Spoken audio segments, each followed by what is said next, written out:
G'day YouTubers, and thank you for tuning in to today's very different hot video on YouTube. Of course, I'm saying the word hot because, yes, it is 32 or 33 degrees Celsius in Birmingham at the moment, although some people would say, hey, it's about 34, 35 degrees Celsius. Well, no, I won't really straightforward oblige with that temperature anomaly or figure. Of course, yes, some parts of southern England have reached up towards at least around 36 or 37 degrees Celsius. So I'd probably say they've broken the 1976 heatwave record, but I won't show you until maybe when the heatwave has culminated. Oh man, that's going to pretty much send a lot of massive heat shockwaves. Sorry for the pun. I've actually got a new visitor in my backyard garden, and it's this tomato seedling here. Now, I know I've been growing a lot of tomatoes before in my life, and most of these were store-bought, but I've never ever decided to try and buy a seed, because obviously, hey, even though I've just bought a seedling, it may or may not straightforward like the heat. And I've actually grown so many plants. Like, do I have that? Wait here, do I really have that much amount of space? Have that much room or that much space to really contend with? My backyard garden is becoming increasingly clustered. And I tell you what, hey, there's been quite a lot of good things. There's also been quite a lot of bad things as well. Let me just go ahead and peruse around my backyard garden and see what we have. We've got a lot of pumpkin seedlings. Okay, most of which are actually growing relatively big. I've actually transplanted this one here because that thing is actually growing really big. Of course, yes, we've got a big cluster of nasturtiums, most of which are, of course, juvenile ones, and there's also a few adult nasturtiums. I think most of them won't be flowering, then let's just say what we had back in 2025. But I might be totally and utterly wrong because of the heat wave that we're having at the moment, which fulfilled me to really increase the likelihood of watering them, like, let's just say, once or twice in the morning, and then once again in the evening. And yes, I'm feeling very hot because obviously I've just been going outside and about just to buy some sun cream and other novelty things that I really like. And obviously I went to Bartley Reservoir, which is of course the closest thing to that of a beach because Birmingham is way too inland. Right, we've got some cornflower. Yes, the soil looks quite parched because of the heat wave that we've just had so far. There's some broad beans here. And yes, I might also want to have a bit of a chit-chat, maybe in a video's time, about why some of my plants have started to look quite bendy at times, whereas most of which have been quite relatively, let's just say, straight. Yes, we've also got some calendula flower buds. This one here looks like it's starting to kill because of the heat. Looks like it's starting to wilt, doesn't it? I'd probably presume calendula is the sort of plant that would probably struggle in such hotter temperatures. But of course, yes, I've got a few calendulas blossoming, which is quite nice to know. Some more calendulas, which is fairly nice to know. I've actually got so many calendulas. In fact, a dozen of calendulas. So many of them, I suppose. Only a few. Lots of nasturtiums, of course. That one there, star, which is a very nice thing to see. And despite of what I've just seen so far, this is only a small one. I've actually just taken out some of the nasty leaves. I'm going to prune that one there just because it's getting quite nasty and gnarly. Although I do feel like, hey, there will be some more nasturtium leaves as time flies by. Got some more pumpkin seedlings. I've got some more onions. Nice to know that we're getting quite a lot of a crop full of plants. And there's some potatoes. I'll try and harvest these by around late summer or autumn. Let's just say August, September, and or October, which would be fantastic to harvest, as long as the summer is not too dry. That's what I'm pretty much, gambling about. More nasturtiums, yes. There's still some more residue water, which has been left from these big rainstorm events that we had back in May and June, especially the big thunderstorm that we had last month. And yes, the soil is parched because obviously I've been watering them in the morning, and then they've decided to, yes, the heat has decided to steal a bit of it as such. But what I'm doing is a good thing.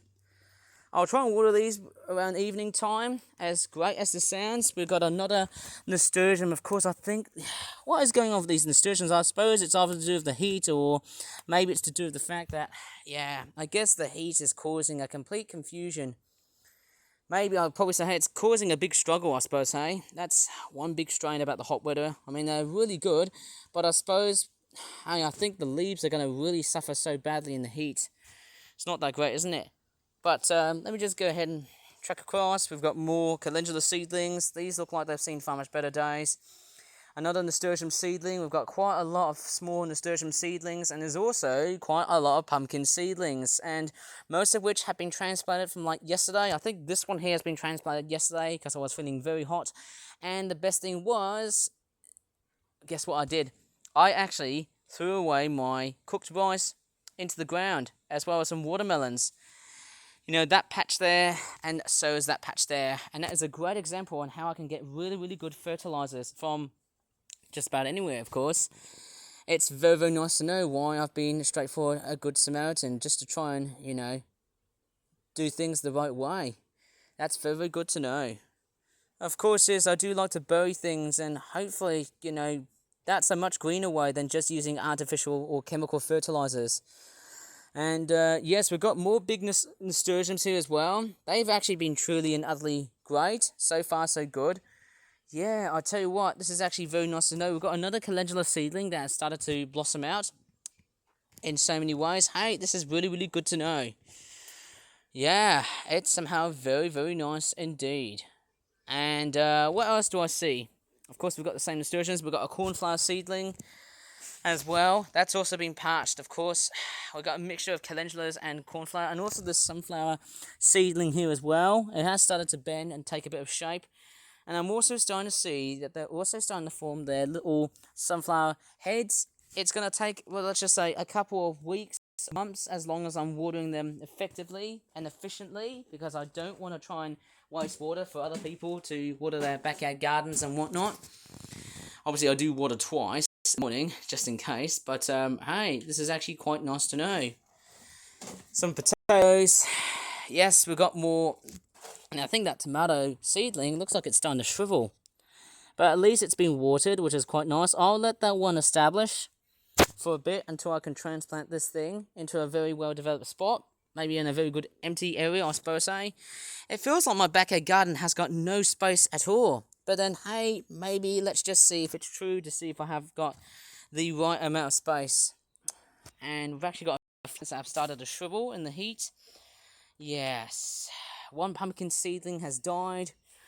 I suppose around July it might not be that great, but we'll just see about that in terms of how, let's just say, humid and wet the summer will be. Because I just heard that, yeah, I don't want to hear the aspects of just having a drier than average summer. Just that, you know, if we get too many droughts, then that's the problem. We need water to sustain a really good harvest and a really good yield of flowers. You know, nasturtiums and calendulas are basically the winners of this complete backyard garden. You know, I used to do zinnias, but then, hey, I've decided to do calendulas for goodness knows what.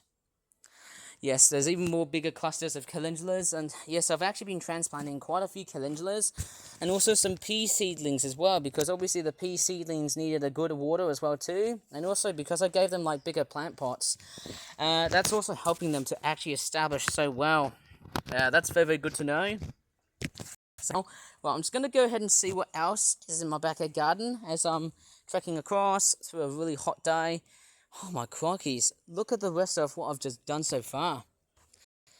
Look at the nasturtium leaves, they're actually doing fairly well, even though they're suffering.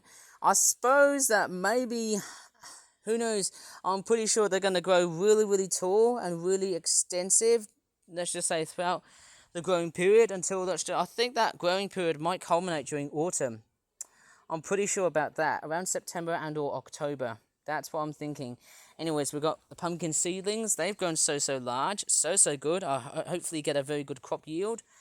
And then we've also got some strawberries. Yes, I did water the strawberries at least. They've got a good feed. I think I need to try and feed the strawberries some fertilizer. Maybe I need to give some fertilizing liquid of bananas and other things like that.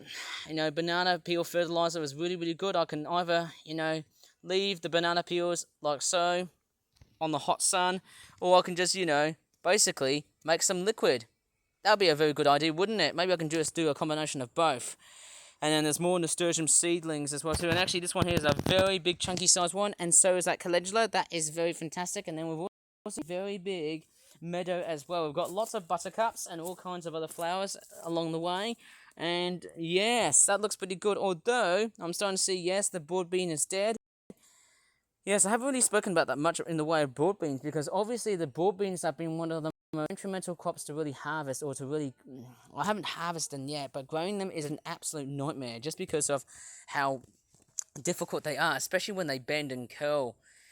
And this plant here, that used to have blue flowers, but unfortunately, that drooped too quickly. So I had to really take the one out and probably deadhead the rest of this plant. Hopefully it should straightforward. It should probably start to like establish. And what is that? Hopefully I didn't swear. Are these like a couple of marigolds? That's something I rarely ever grow. Something very interesting, isn't it? And is that a poppy? I'm pretty sure that is a poppy. Oh my Christ. I tell you what, my backyard garden... hey, we've also got the same plant here as well. So don't worry too much about having my backyard garden being totally nutty deprived of plants. And there's also another calendula seedling that's also growing right over in the background amongst other plants as well. And is that a field mustard? It's quite amazing when I think about different types of plants that I've just sown from that big packet of... Why is there kids screaming in the background? Ugh! Right, I've just stood up quite nicely. And there's an ambulance just wailing in the background. Got some Welsh poppies. Nice to know, isn't it?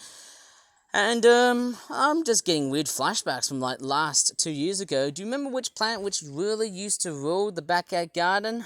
Guess what? It was a wild cabbage.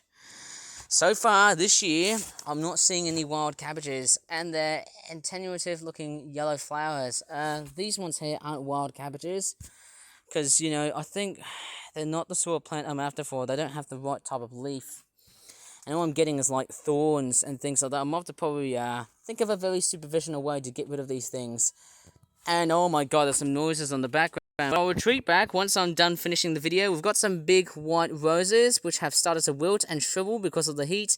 And it looks like they're actually starting to die off, I suppose. Hey, it's a great big rosy die-off. Or die-off, actually, because that's how it is. And because it's been a really hot day, guess what my house has got? Solar power. How interesting is that?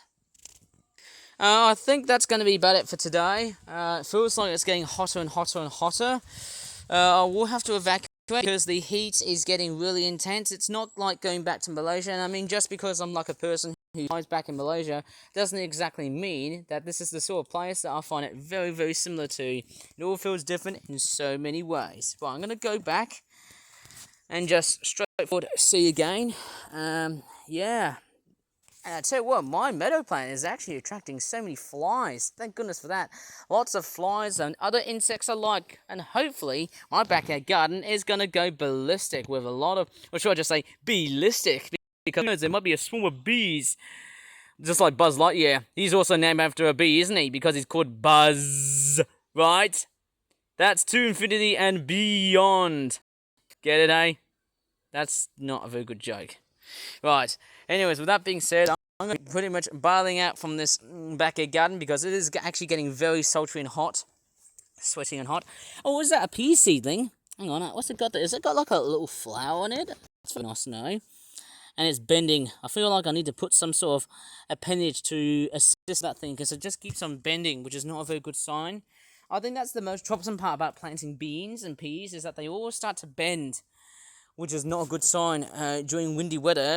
But the winds are nice and light, like on a hot day, for example, they should stay very nice and stable without toppling over and falling down to the ground. That's very fantastic. I tell you what, these nasturtiums are behaving a little bit like that Monstera Swiss cheese plant. That's fairly nice to know. So I should probably leave this video here. If you really enjoyed it, please give this video a very good like. Subscribe for more videos like this in the future.